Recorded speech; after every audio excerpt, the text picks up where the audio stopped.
Hello, everyone. Welcome to the Speak Smart podcast. Hello. Great to be here.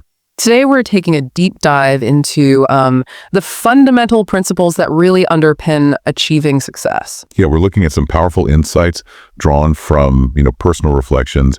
It's all about vision, perseverance, and crucially, how to handle negativity. Exactly. We've got these firsthand accounts, and they really show how things like having a clear vision, just grinding it out, and dealing with doubt aren't just abstract ideas. Not at all. They're practical forces, really. They shape outcomes. Yeah. So the goal for this deep dive is to pull out actionable knowledge from these experiences. Stuff you can actually use, right? In pursuing your own goals and keeping that positive, resilient mindset. Precisely. Building resilience. Okay, so let's get into it. The first big principle that just jumps out is the power of vision. It's more than just a wish, isn't it? Oh, absolutely. It's about crafting a really clear, compelling mental picture. What do you actually want? The source material really hammers this home. A clear vision acts like a compass, and the destination all in one. Right. Without that clarity, you can end up scattering your efforts, putting in energy, but not really moving towards anything specific. Like building a house without a blueprint. That's a good way to put it. You might build something, but is it what you wanted? Is it solid?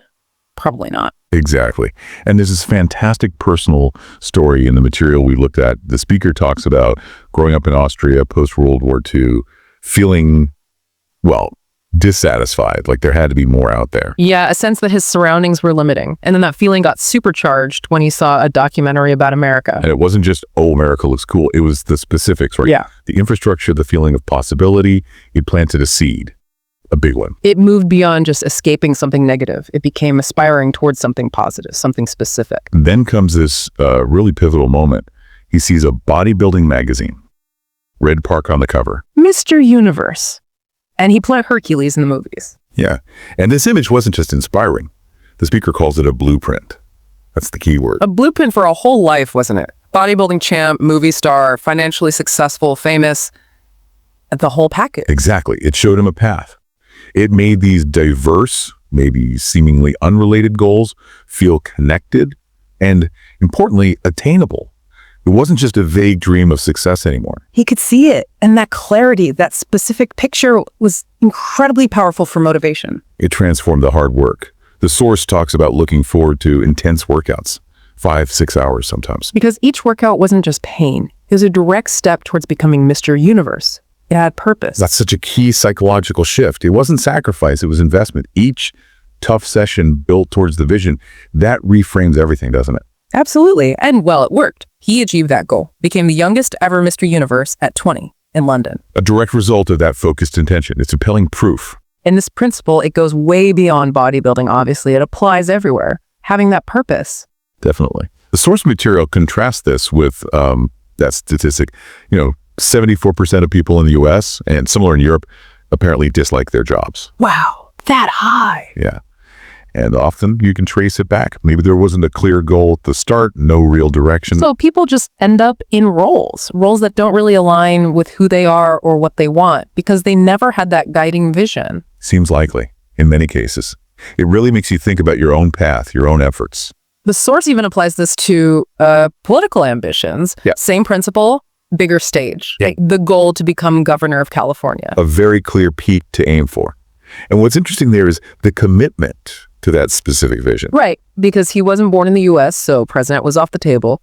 Governor of California became the ultimate achievable goal for him. It shows you need ambitious goals, yes, but also ones that are actually attainable for you and resonate deeply. And when people suggested, hey, why not run for a smaller office first? Mayor, maybe? He ignored it. Yeah. That strong vision kept him focused, didn't get sidetracked. And eventually, he did it.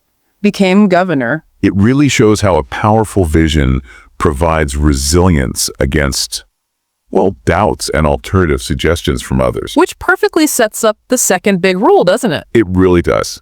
Rule number 2, don't listen to the naysayers. Ignore the negativity. This theme comes up again and again in the reflections we studied. It seems like almost every big goal he sets. Someone somewhere said, that's impossible, or you can't do that, or it'll never work. All the time. But the key was how he dealt with it. It wasn't passive acceptance. No, it was incredibly proactive. He consciously reframed it.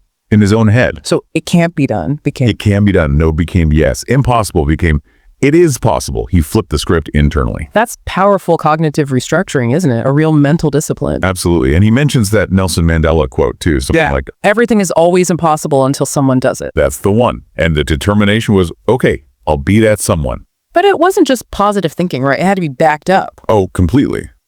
It was paired with an insane work ethic. He draws that direct line. The 5 or 6 hours a day in the gym for bodybuilding. He applied that same intensity to acting. Learning English, accent reduction, acting classes, nonstop effort. It wasn't enough to just want to be an actor. He had to put in the reps, just like in the gym. And those early setbacks, like that first movie, Hercules in New York. Which, let's be honest, wasn't exactly a blockbuster. Right. But it didn't derail him. It wasn't seen as proof he should quit. No, just part of the process. Learning, persistence pays off. And eventually it did. Roles started coming. Streets of San Francisco. Stay hungry. Pumping Iron. That documentary was huge for him too. The villain building momentum. Exactly. It shows that setbacks are often temporary if you keep the vision and keep working. And then you get to Conan the Barbarian. This is fascinating. After years of being told his body was, I don't know, too much or wouldn't work on screen. The director, John Milius, basically said, if we didn't have Arnold, we'd have to build one. What a turnaround. Complete validation of the very thing people had criticized. It shows the power of sticking to your unique qualities, even if they aren't immediately popular or understood. And the similar thing happened with Terminator, right? His accent. Yeah. People had criticized the accent for years, said it would limit him.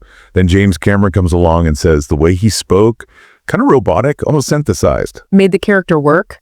It was perfect for the Terminator. Another weakness turned into a defining strength. It just hammers home that point. Yeah. Don't let external opinions define your potential or the value of your unique traits. So the core message about ignoring naysayers is really about building that internal filter. Totally. When you hear that negativity, that doubt, the internal response should basically be, okay, thanks, but what do you know about my vision and my dedication? Trust your own plan. Trust your own effort. Don't get swayed by people who aren't on your path or don't see what you see. Exactly. Deep trust in yourself. Okay, so wrapping this up. As we conclude this deep dive, we really focus on two foundational pillars for success straight from these personal accounts. First, you absolutely need that clear, compelling vision. It gives you direction, fuels your motivation. And it can actually make the hard work feel meaningful, even enjoyable, because you see how it connects to the bigger picture. And second, you have to cultivate that mental toughness, that ability to just disregard the negativity, tune out the doubt. Actively reframe limitations in your own mind and just keep believing in your path. Yeah. Maintain that unwavering faith. It's crucial. And these principles, even though they come from some pretty extraordinary experiences, they're really universal, aren't they? Completely. It's an empowering framework. Anyone can apply this. Take control of your internal world, your vision, your reaction to doubt. Nurture the vision, filter the negativity. Sounds simple, but it clearly takes practice and commitment. But doing so gives you clarity, determination, and ultimately, a much better shot at success. Thank you for listening to the Speak Smart podcast and subscribe my channel. And maybe something to think about after this deep dive. What is that core vision? What really gets you going?